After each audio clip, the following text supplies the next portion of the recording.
Hi, everyone, and welcome to the Paddle Pod, your weekly podcast covering professional paddle presented by Hugo and Gons. We're on to episode 90, and as always, joined by my co-host Hugo here today. Hugo, it's great to have you on. How are you doing? I'm very well, thanks, Gons. Episode 90, nice round number. Well, 10 to go for the big 100. Can't wait. Jury's still out as to what we're going to do, right, for episode 100. Yeah, I mean, I'm still voting for one of the leading kind of structures is you to start with striptease, and then we can go from there. But I mean, whatever you fancy. Not sure that's going to please the audience. Who knows? Who knows? Yeah, I mean, certainly weirder things out there. But I mean, in any case, and moving on to talking about probably more interesting stuff for our listeners and our audience. Well, here we are, Tuesday morning. Well, Tuesday nearly afternoon, we're recording this after the kind of disaster of Santiago P1 tournament, if I may say. I don't know, Hugo, maybe do you want to give your quick thoughts as to what you thought about this whole issue with the finals? I mean, the tournament itself, the balls seems like it's flying everywhere. I mean, I think one of the balls landed over here from a Augsburger smash at my house.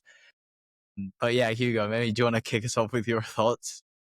Just to clarify, here, your house, you mean in Madrid. So it's a pretty long distance. But I Right, think exactly. Yeah. you've played it quite safe, to be honest. Yeah, I mean, once again, just a total shit show. And Gons, you and I were talking about it this morning, right? On just messaging. And we said, please can Premier Padel move on to a format where 80% of the tournaments are indoors and you can have a summer season where 5 or 6 tournaments are outdoors. And then you fulfill what a lot of players are asking for regarding having the big majority of tournaments indoors, which obviously helps with the scheduling, obviously prevents issues like weather problems, delaying matches, even cancelling matches or postponing them until, the women's final, as you say, is being played today on a Tuesday, which is a joke. And After also, being played yeah, yesterday because they couldn't finish it. So essentially exactly. it's been played twice. No, exactly. So, I mean, I just think it would solve so many problems having the big majority of tournaments being indoors, apart from the fact that as a spectacle, paddle is better indoors. I mean, I think every single player have said that. And even within, because I maybe kind of playing devil's advocate, you could say, well, isn't that going to make conditions very similar, tournaments very similar? It's not true. I mean, we've seen indoor courts being very slow, intermediate, and even quite fast. I mean, Gonz, you and I, when we play here in Madrid and we play in some of these indoor courts, the ball flies. So you can have indoor tournaments with very different conditions. All that really means is that you're not going to have issues with, well, mainly the weather creating problems and delaying matches, etc. So I think that's a real problem. And I'm not against having a summer kind of tour where you have outdoor tournaments, but during a period and in locations where the risk of it being too windy or too cold or too rainy or too humid is incredibly low. So yeah, I mean, that's my opinion, and I'm sure you agree. No, 100%. I think there's two angles here, which kind of makes me think, and I know we've been saying this for a while, right? That indoor should be the majority of the tour. But I think firstly, you've got the kind of entertainment gameplay aspect. A lot of these outdoor courts, what we're seeing most of the times is that they are really fast courts and the paddle being played is just not that enjoyable. Like, to be honest, this tournament, I thought that especially the day sessions, I mean, they were just a hard watch. The match would end, like the points would finish after 3 shots. It would be like serve, and then players would stay really close to the net and try to volley as fast as they can. And whenever a lob was being played, then they just try and smash it. And it's just not really that entertaining to watch. You don't really see all the kind of shots that paddle has. And it's quite funny because we talked about and we saw how Miami was like such a good tournament. And that was literally a week or 2 weeks ago now. And this last week it was Santiago and it was like complete opposite. And everyone was so happy after Miami. So I think that just kind of highlights that the kind of tournaments that the majority of the Premier Padel Tour should be is kind of more similar to Miami. Not necessarily the conditions, but just in general, the whole organization and everything. And then kind of the other point which you touched upon is obviously the weather. I mean, that's something that we can't control as humans. So given that you can't control it, I mean, you're just exposing yourself and leaving yourself out there with a lot of risk if you keep on playing outdoor tournaments, because obviously it can rain and then there's no plan B. And we've seen that obviously in Riyadh. I mean, massive delays there with everything. And even now in Santiago, I mean, can you imagine being a fan, right? You go, you pay a ticket for the final, then it's cancelled, which means then you need to go the next day. And then in the next day, you get to see kind of 2/3 of the women's match, then it get cancelled, and then you're not even going to see the men's final because that's being cancelled. I mean, separate reason, obviously, due to Stupa being, being. If the women's final was cancelled, I mean, the men's, I'm sure, would have been cancelled as well, so they wouldn't have been able even to see that. I mean, it's just a lot of chaos, and it just feels like very messy. I don't know. To me, outdoor definitely has a place, but it should be a way more concentrated amount. Putting it in like summer where there's like a very low risk of rain kind of, I guess, taking protagonism and being an issue. Yeah, no, and the thing is probably a lot of people think, hey, it's just rain, so if it doesn't rain, it's okay. But it's not just the rain; it's whether it's too hot, whether it's too cold, whether it's too humid, whether it's too windy. There's a lot of factors, and even though it's important in other sports, say obviously Gonzo, you and I played football throughout our whole lives, I'd say it doesn't affect the game as much because the ball is bigger, and at the end of the Yeah, day, it's more. exactly. At the end of the day, in paddle, if it's really windy, it is so hard to play. And it's going to be shit for the players and also for the sport itself and for people watching, fans. So, I mean, yeah, I totally agree. And to be honest, I'm not against if you have indoor tournaments that, week in, week out, the conditions vary. Say you go from a very slow tournament to actually quite a fast tournament. I don't mind that. I don't mind a bit of chaos. What I don't want is finals being played on Tuesdays, games being cancelled. That's what I don't want. I mean, I don't mind players having to adapt to kind of ad hoc uncertainties from one tournament to the next. But I think the outdoor court season has to be structured and fixed. And then they can play around with what conditions are indoors. No, I 100% agree with that. I mean, Premier Padel, we're trying to record a podcast here within due time, and you're kind of messing with our schedule and our timings. Like, please take some consideration for us. No, but I mean, just a final point as well to add. This obviously, I think, as well has a massive impact on players, right? Like, can you imagine now Chingotto, Galán, and Lebrón and Stupa? It kind of derails everything, right? Like your training, your timings, everything, and now they've got less time to prepare for the next tournament and all these things. So it just feels wrong. It feels like it has a lot of negatives and just little to no positives, if you see what I mean. No, I agree. I think they're lucky in the sense that there's not a Premier Padel tournament this week. But if it had been last week and they were having to play the final on a Tuesday, what would happen with their, first round match in the next tournament? I mean, it could literally be within 24 hours, which would then either mean that it's a killer for them or the tournament would have to change the whole schedule. So it's just stupid, really. But yeah, maybe let's move on to some of the main events. And at least in my eyes, the main thing or the first thing that I wanted to talk about, was Coello Tapia's upset. So for those of you who don't know, you probably live under the rocks if you're watching our podcast and you don't know. But Coello Tapia lost in their second game in Chile. So they won their last 32 match, if I'm not mistaken, but they lost in the round of 16 against, to be fair, in form, Leo Augsburger and Pablo Cardona. Now, there's probably an easy explanation for this, which is the following: outdoor court, incredibly fast, balls are flying. That means a breeding ground for big smashers, and Cardona and Augsburger are probably two of the top 5-6 smashers in the game. So they're playing together, and those are exactly the court conditions that they're gonna excel in. And at the end of the day, 7-6, 6-4. It was one break in the whole match. Hey, understandable. You can have an upset every now and again, particularly taking into account A, the conditions of the court, and B, the opponents you're facing, because even though they're seeded as the 9th pair, according to the rankings, I think they're probably sitting more. I mean, No, they're in form. for sure. Yeah. I mean, I'd be tempted to say that they're not ahead of Garrido Di Neno, but they could sit right behind them in sixth. You could Yeah. even actually pose the argument whether they're ahead of Garrido Di Neno. But anyway, that's the kind of initial reasoning. Now, should we actually look beyond it? Is it a bigger problem? Because one stat that I did want to share before moving on to you, Gons, is Coello Tapia generated no break points throughout the whole match. I can't remember the last time I saw that.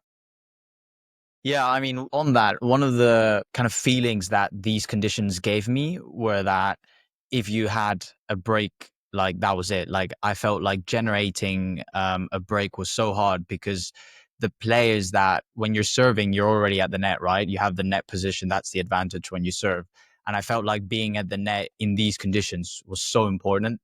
So it almost felt like was really hard to break. And once you generated that break point, then you would kind of roll away with the match. I mean, having said that, it is still super surprising. As you said, I really don't know the time that they didn't even generate a break point. I mean, it just sounds wild, right? Thinking about Coello and Tapia. And as well, this was, if I'm not mistaken, the last time they lost this early was in 2023. So, I mean, it's been quite a while now since they've had such an early exit. To me, the bigger concern is kind of what's Tapia's health status like, because he's playing, but at the same time he's not playing amazingly, and we definitely know that he's been hit, injured. So to me, is it kind of, should we be more worried about the injury and the fact that he actually is more injured than what it seems like? And I feel like we had a very similar comparison to when Lebrón and Galán fought Tapia and Coello the first time they teamed up. And then Tapia and Coello eventually that year became the number ones. But it's just giving me similar vibes in the sense that Lebrón and Galán continued to play, and then eventually Lebrón clearly had quite a big injury, and then at the end had to take the whole time off and everything, and that led obviously Coello and Tapia to go in and be number ones. Obviously, I think they would have been number ones either way, but that's like a big concern to me because now we've had, you know, back-to-back tournaments where it's clearly been an issue, and it probably seems bigger than maybe what we initially thought, that was just maybe a niggle. And if it is that case, then I think that definitely, you know, the opportunities for other pairs are out there.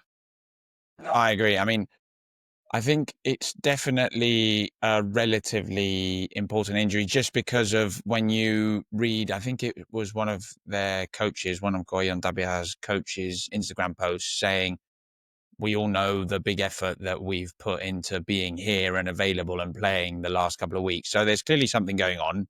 You can see it from the bandage Tapia's wearing on his hand. Now, I think if it is just a hit, because there were reports saying that he just got a knock, then I don't think it's as big of an issue because that'll probably recover soon. And actually, we've got a bit of a break in the calendar now. Now, if it's because I've also read reports saying that it might be something to do with a tendinitis or a tendinopathy kind of injury. Now, that's a bigger problem because that is very similar to what, as you said, Lebrón had. I mean, he had epicondylitis, which is basically tendinitis in the elbow. And I just remember Lebrón suffering, then pulling out for a few weeks, then going back too early, then making it worse. So it is a real concern. And funnily enough, we literally spoke about this at the start of the season, and we said probably the main thing that can derail Coello Tapia is a big injury. This could be it. Now, my own personal opinion, I don't think it is, just because of the fact that I've read more reports saying that it was just a knock in training. So that should probably calm everyone's worries, or everyone that's supporting Coello Tapia. But you never know. And it's clearly hindered his performance. I mean, he was the worst player in that game against Cardona and Augsburger. I must say that I didn't think Coello played very well either. He also didn't go for many smashes, and that is a real problem if you're playing in these conditions. It's exactly what they should be going for, particularly given what their strengths are. So, yeah, I mean, I think Coello potentially is suffering a little bit regarding his confidence once again. Tapia is obviously suffering from a health perspective. Both of those things put together, problem. And maybe a quick point on Augsburger Cardona. I mean, just regarding their game style, all they did was serve or, well, return a serve, rush to the net, try and play a quick block or approach volley, and then stick up and close to the net as close as possible, which Yeah, basically it was meant that Coello ridiculous. Tapia, I mean, they could only play a lob, but if you played a lob, you were going to lose the point because they were the two best, I mean, unbelievable smashers and the ball was flying. But then again, if you were playing kind of ground strokes and keeping the ball low, then they were so close to the net and they're so big that you couldn't get past them. So it almost felt like an impossible task.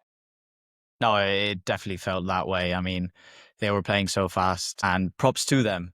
But they did then end up losing to Teo and Livac, who I think were standouts this tournament. And just kind of want to give them a quick shout out. Also, Teo and Livac potentially could have made the final. I mean, took Lebrón and Stupa 3 sets, with in that match Livac being clearly injured.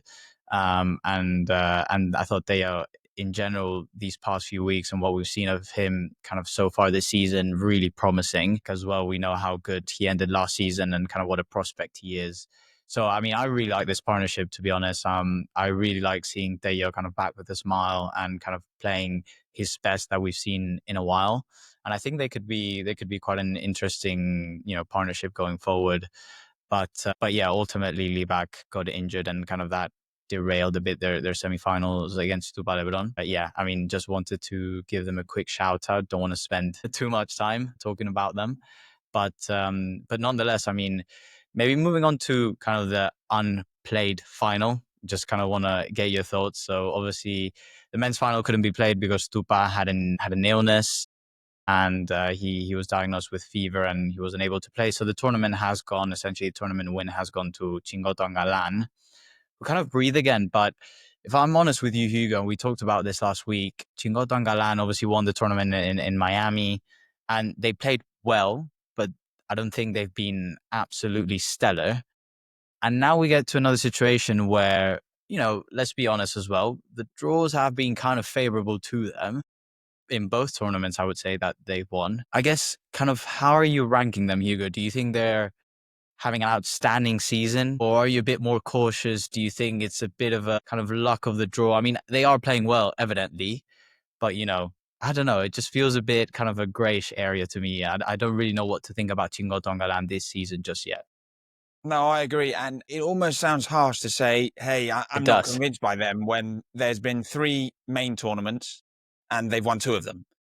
But it is true that the draws have been favourable and Coello and Tapia have not been at their best, mainly because of And they Tapia's haven't played injury. Coello Tapia. Exactly. They haven't played them either. So it's hard to say. I mean, I'd say they are in a good moment. They're in a good position, but not at their best. If I had to go from a ranking from 1 being the worst and 10 being the best, maybe I'd put them at a 7, really. Yeah, I mean, I think that's fair. yeah, I mean, they did absolutely spank Stupa and Lebrón in the first set in Miami. I know they suffered in the second set, but they spanked them in the first set. They also have won a lot of tie breaks in the last couple of weeks, which means that I see their mental game, which maybe let them down a little bit towards the end of last season, particularly against Coello and Tapia. I think they've worked on that and improved that a lot. So I like that. It's just that I don't want to put them higher than a 7 because they probably haven't faced big enough challenges for me to consider them at that level. I don't know whether you agree. No, I agree. I think 7 is fair. Obviously, you can't kind of deny the results, and they've beaten decent pairs. But as you say, I still feel like I feel like they haven't been challenged enough. And even maybe you could argue, okay, well, they did face Lebrón and Stupa in the final in Miami, who had, come off beating Coello and Tapia and everything. But at the same time, I feel like that match was just so derailed with kind of Yeah. Lebron's performance and the mental side of things. So I was so looking forward to this one, because I really thought that maybe Lebrón would have managed things a bit better mentally, and I think we would have gotten a similar version. Maybe not what we saw in Miami, but at least he has been playing extremely well as of late. So I thought that we would have gotten a better version than the Miami final for sure, and then that could have, I think, made things interesting. But we'll see. I mean, it gives it gives a lot of breathing room, I think, to them, and kind of takes away that pressure that we talked about initially at the beginning of the season. So obviously that's positive for them, but I still feel like they need to be. I still feel like we haven't seen them being challenged 100%. So maybe they haven't been able to give 100% because of that. No, I mean, I couldn't agree more. And yeah, I mean, I have to be honest, if I would have had to bet my house on the final, on the outcome of this final that never happened, I would have probably gone with Chingalan just because of how they've dealt with high pressure situations. And also just looking at Galán and Lebrón encounters since they split, Galán has won every single time. So I would have probably bet on Chingalan, but the court conditions probably favored Lebrón and Stupa more. And Gons, you and I were talking about this a lot. I mean, Lebron's form since the start of the season has been unbelievable. I mean, he's been leading the pair.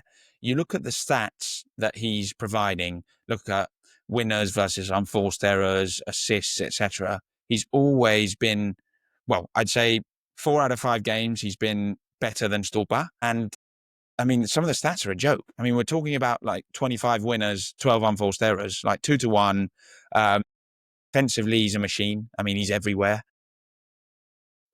Yeah, I mean, he's obviously got every trick and every shot in the book. So I'm really impressed by his level. And I think the only game that he hasn't performed at the very highest of standards was that final against Chingalan in Miami, which is a shame. But hey, maybe that was just a one-off. Maybe he's now learned to deal with it. So I really hope we do see him face Galán soon again, because I think that's one encounter that might start going the other way. No, I agree. I mean, and I think probably this leads on nicely to maybe the last question or topic that we want to discuss, which actually came from one of our fans. So thanks a lot, Kevin Villa, for asking this question. And I mean, to all our listeners out there, please like leave these kind of questions because we love to address these. And he's asked us kind of based on the tournaments being played by the top pairs so far, who is the best or most informed player in the world right now? Thanks, Kevin. Easy question, that one. No, is it individual player or is it pair?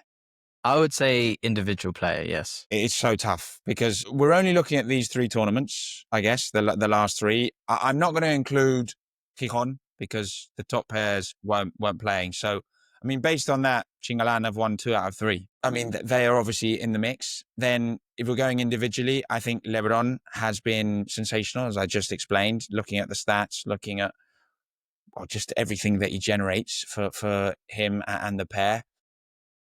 Coello and Tapia haven't been at their peak, obviously, but that's been obviously due to Tapia's injury. And they also won the first tournament of the season pretty dominantly. So Tapia played quite well in that Tapia one. played, quite well, particularly during the pressure points. So, hey, I'll just jump into it. I think the top 3 players in my eyes, I'm not going to give an order, I think are Lebrón, Galán, and Tapia. Nice. Very, very interesting. And to be fair, very similar to me. I'd even venture, I mean, you said you didn't order them, right?